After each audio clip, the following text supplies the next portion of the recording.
여러분 안녕하십니까? KBS 뉴스타임입니다. 장마 전선 영향으로 충북 대부분 지역에도 비가 많이 내리고 있습니다. 충북 옥천에는 오늘 하루만 180mm가 넘는 폭우가 쏟아졌는데요. 산비탈이 무너져 주민 한 명이 실종된 상태입니다. 현장 연결해 보겠습니다. 김소영 기자, 현재 수색 작업이 현장이라고요? 네, 저는 지금 충북 옥천 50대 남성 실종 사고 현장에 나와 있습니다. 지금 제 뒤로 보이는 주택 뒤편에서 6시간 가까이 수색 작업이 이어지고 있는데요. 호우의 집 뒤에 있는 산비탈에서 흙더미가 쏟아져 내린 상황입니다. 실종 신고가 들어온 건 오늘 오전 8시 40분쯤이었습니다. 50대 남성이 비가 많이 와서 수로에 물길을 내려 나갔는데 가족과 연락이 끊겼다는 내용이었습니다. 소방당국과 옥천군은 야산절개지 약 10m 높이의 토사와 보강토, 옹벽 등 약 10톤가량이 쏟아져 내렸다고 설명했습니다. 굴삭기 등으로 흙을 계속 파내고 있지만 토사가 계속 흘러내려 수색이 어려운 상황이라고 밝혔습니다.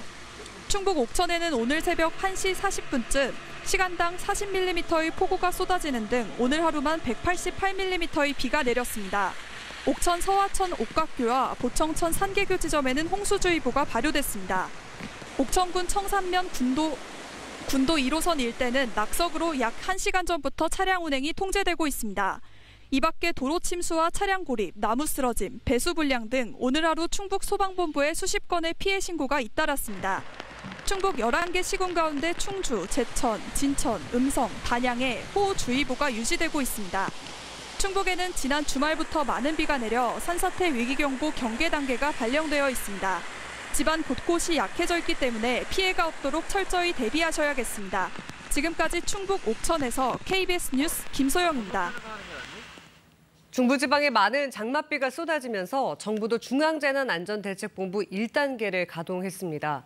산사태 위기경보 경계 단계 지역도 확대했습니다. 김민경 기상전문기자가 보도합니다. 충청과 경북 북부를 중심으로 세차게 쏟아지는 장맛비에 행정안전부는 중앙재난안전대책본부 1단계를 가동했습니다. 호우위기경보 수준은 관심에서 주의 단계로 상향했습니다.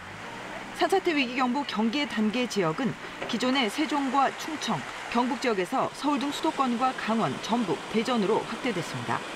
새벽 시간당 50mm 이상 폭우가 집중된 경북 안동과 영양 지역에는 올해 처음으로 기상청 호우 긴급 재난 문자가 발송되기도 했습니다. 충청지방 부근에 걸쳐 있는 정체전선에서 새벽부터 비구름이 더욱 강하게 발달했기 때문입니다. 강한 비구름이 머물고 있는 경기 남부와 충청 등지에는 호우특보가 발효 중입니다. 기상청은 오늘은 주로 중부와 경북 북부, 전북 북부에 1시간에 30mm 안팎의 강한 비가 집중되겠다고 예보했습니다.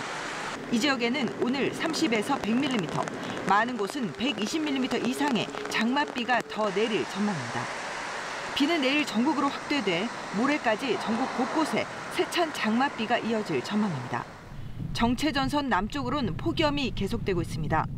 폭염특보가 발효 중인 제주와 경남, 전남 지역을 중심으로는 한낮 체감온도가 33도 안팎까지 오르겠습니다. KBS 뉴스 김민경입니다. 지난해 7월 발생한 해병대원 순직 사건과 관련해 경찰이 약 1년 만에 최종 수사 결과를 발표했습니다. 피의자 9명 가운데 임성근 전 해병대 1사단장을 비롯한 3명은 혐의를 인정하기 어렵다며 검찰에 불송치하기로 했습니다.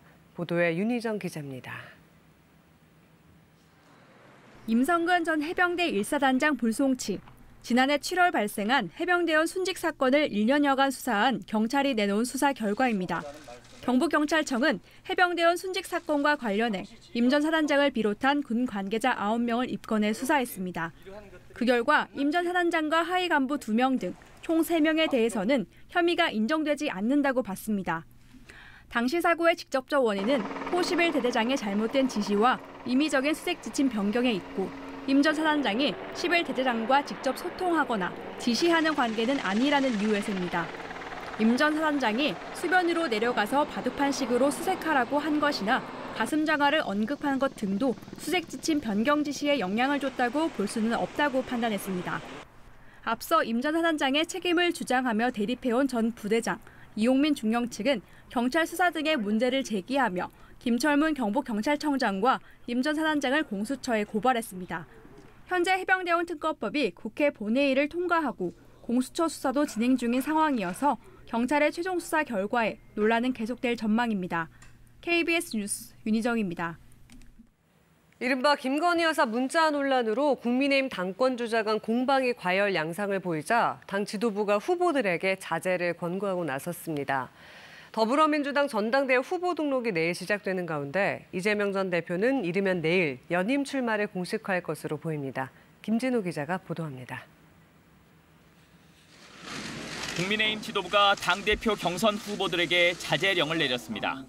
김건희 여사 문자 무시 논란에 대통령실 전당대회 개입 논란까지 갈등이 격화하자 서둘러 진화에 나선 겁니다. 황우여 비상대책위원장은 당헌 당규에 어긋나는 언행에 대해 선관위와 윤리위를 통해 즉시 엄중한 조치를 하겠다고 밝혔습니다. 특히 추경호 원내대표는 국민 눈높이에 맞지 않는 공방으로 자해적 행태를 보이고 있다라고 후보들을 강하게 비판했습니다. 그러면서 대통령실을 전당대회에 끌어들이는 일은 없어야 한다고 강조했습니다. 국민의힘은 오늘 제주와 호남 지역 합동연설회를 갖는데 후보들 간의 공방이 계속될지 주목됩니다. 더불어민주당에선 이재명 전 대표가 이르면 내일 연임 출사표를 던질 것으로 보입니다. 어제 경남 도당위원장을 사퇴한 김두관 전 의원도 당대표 후보 출마를 최종 검토하고 있어 출마 선언 여부가 주목됩니다. 5명을 뽑는 민주당 최고위원 후보로는 오늘 전현희 의원이 출마 선언을 하는 등 친명계 인사 12명이 출마를 선언했거나 조만간 공식 선언할 예정입니다. 이런 가운데 민주당은 이른바 경기도 법인카드 유용 의혹과 관련해 이 전 대표 부부에게 소환 조사를 통보한 검찰에 대해 강도 높은 비판을 이어갔습니다. 민주당은 이재명 전 대표와 박정훈 전 해병대 수사단장에게 했던 것처럼 김건희 여사를 포토라인에 세우고 수십 번, 수백 번 압수수색하고 소환 조사하라고 촉구했습니다. 민주당은 앞서 탄핵 소추한 검사 4명에 대해서는 국회 법제사법위원회 차원에서 조만간 조사를 진행하고 청문회도 열 계획입니다. KBS 뉴스 김진호입니다. 삼성전자 최대 노동조합이 오늘부터 사상 첫 파업에 들어갔습니다. 조합 측은 생산 차질을 목표로 한다면서 현재까지 6,500여 명이 파업에 참여하고 있다고 밝혔습니다. 지영철 기자가 보도합니다. 삼성전자 최대 노동조합인 전국 삼성전자 노동조합 전삼노가 파업에 돌입했습니다. 1차 파업은 오늘부터 오는 10일까지 사흘 오전 11시부터 파운드리 핵심인 화성사업장 앞에서 집회를 열었습니다. 노조는 사측에 전 조합원에 대한 임금 인상률 적용과 유급휴가 약속 이행, 초과 이익 성과급 기준 개선과 파업에 따른 임금 손실 보상 등을 요구하고 있습니다. 하지만 사측이 이를 수용하지 않고 있다면서 파업으로 인한 손실의 책임은 전적으로 사측에 있다고 주장했습니다. 지난 1월부터 사측과 교섭을 벌여온 전삼노는 중앙노동위원회의 조정 중지 결정과 조합원 찬반 투표 등을 거쳐 쟁의권을 확보하고 지난 5월 29일 삼성전자 사상 처음 파업을 선언했습니다. 지난달 7일에는 첫 연가 투쟁도 진행했습니다. 전삼노 조합원 수는 삼성전자 전체 직원의 약 24% 수준 3만 600여 명에 이른다고 노조는 집계했습니다. 노조는 오늘 아침까지 제조 설비 공정에서 5,200여 명 등 모두 6,500여 명이 파업에 참여했다면서 생산 차질을 목표로 하고 있다고 주장했습니다. 반면 삼성전자 측은 파업 참여 조합원은 3,000여 명으로 현 시점 기준으로 생산 차질은 없다고 밝혔습니다. 노조는 이번 파업 기간 노사 협상에 성과가 없으면 오는 15일부터 5일간 2차 파업을 이어갈 계획입니다. KBS 뉴스 지형철입니다. 김건희 여사의 고가 가방 수수 의혹을 수사하고 있는 검찰이 김 여사를 보좌하는 대통령실 행정관에 대한 참고인 조사를 마쳤습니다. 검찰은 김 여사 측을 통해 최재형 목사와 나눈 메신저 대화 내용 전문을 확보한 것으로 전해졌습니다. 김영훈 기자의 보도입니다. 윤석열 대통령의 부인 김건희 여사의 고가 가방 수수 의혹을 수사 중인 검찰이 지난 3일 대통령실 유모 행정관을 참고인 신분으로 불러 조사했습니다. 김 여사에게 고가 가방을 건넨 최재형 목사와 직접 통화했던 대통령실 조모 행정관이 검찰 조사를 받은 지 2주 만입니다. 대통령실 직원 조모 과장의 통화 녹취록과 문자 검찰에 제출하려고 가져왔습니다. 유 행정관은 과거 김 여사가 운영하던 코바나 컨텐츠 직원 출신으로 2022년 9월 최 목사와 김 여사 간 만남을 조율한 인물입니다. 당시 최 목사가 김 여사에게 고가 가방 사진을 보내며 수차례 접견을 요청하자 유 행정관은 최 목사와 방문 날짜를 조율하는 내용의 메시지를 보낸 것으로 알려졌습니다. 조 행정관과 유 행정관 등 대통령실 관계자 등에 대한 조사를 마무리한 검찰은 김 여사에 대한 조사 여부와 시점, 방식 등을 검토할 예정입니다. 한편 검찰은 최근 김 여사 측으로부터 최 목사와 나눈 메신저 대화 내역 전문을 확보한 것으로 전해졌습니다. 검찰은 최 목사가 대화 내용 가운데 상당 부분을 제출하지 않은 것으로 보고 최 목사가 대화 내용을 누락한 이유 등도 파악 중인 것으로 알려졌습니다.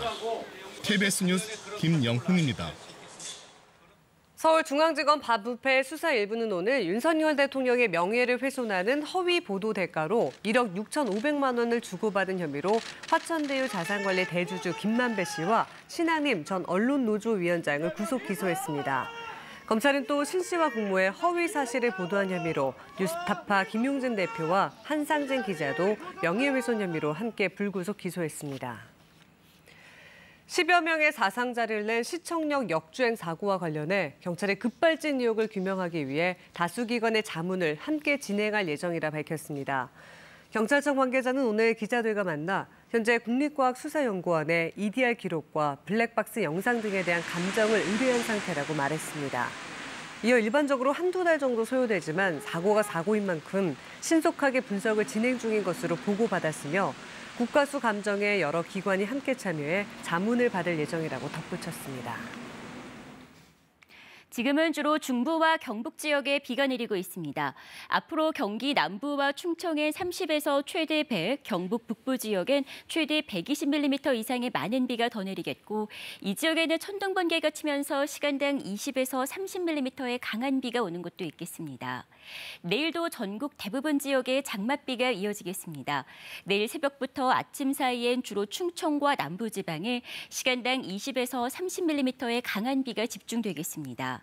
내일 밤부터는 수도권과 강원도에 시간당 30에서 50mm의 매우 강한 비가 예상됩니다.